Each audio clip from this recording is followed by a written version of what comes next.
बलमा मिले है निठल्ला दो तल्ला पे पापा लो भाने।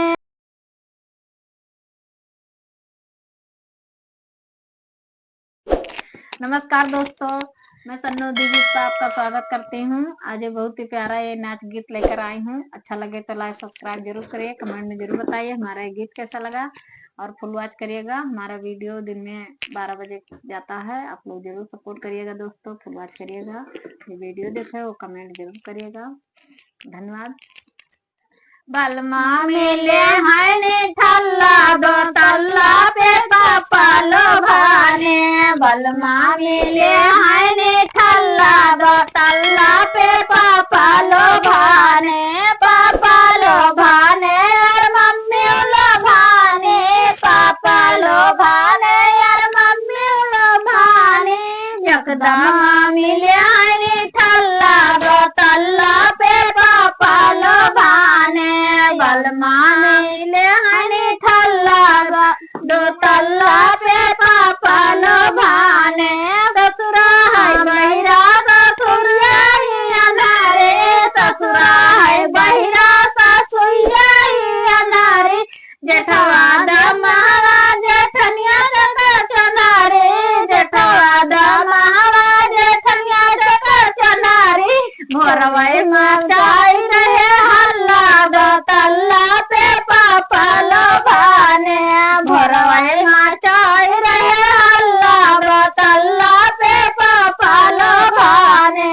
बलमा मिले है निठल्ला दो तल्ला पे पापा लो भाने। बलमा मिले है निठल्ला दो तल्ला पे पापा लो भाने। पापा लो भाने यार मम्मी लो भाने। पापा लो भाने यार मम्मी लो भाने। यकदम मिले है निठल्ला दो तल्ला पे पापा लो भाने। बलमा मिले है निठल्ला दो तल्ला पे पापा लो भाने। 10 बीघा खेतवा परल रहे पराती। 10 बीघा खेतवा परल रहे पराती। जनरी बोवावै तो चरी रहे गैया। जनरी बोवावै तो चरी रहे गैया। खाए के अटै नहीं गल्ला दो तल्ला पे पापा लो भाने।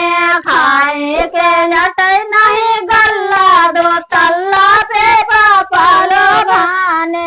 यकदम मिले है निठल्ला दो तल्ला पे पापा लो भाने। बलमा मिले है निठल्ला दो तल्ला पे पापा लो भाने। जाई बजरिया न मारे नजरिया। घूमै बजरिया वै मारे नजरिया। घूमै बजरिया वै मारे नजरिया। यकदम मिले है निठल्ला बलमा दो तल्ला पे भाने। यकदम मिले है निठल्ला दो तल्ला पे पापा लो भाने। पापा लो भाने लो भाने। पापा लो भाने हर मम्मी लो भाने। बलमा मिले है निठल्ला दो तल्ला पे पापा लो भाने।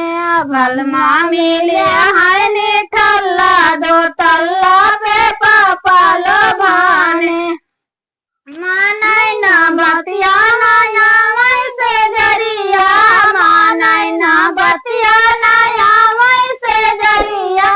अरे कैसे खेलाई हम लल्ला दो तल्ला पे पापा लो भाने। कैसे खेलाई हम लल्ला दो तल्ला पे पापा लो भाने।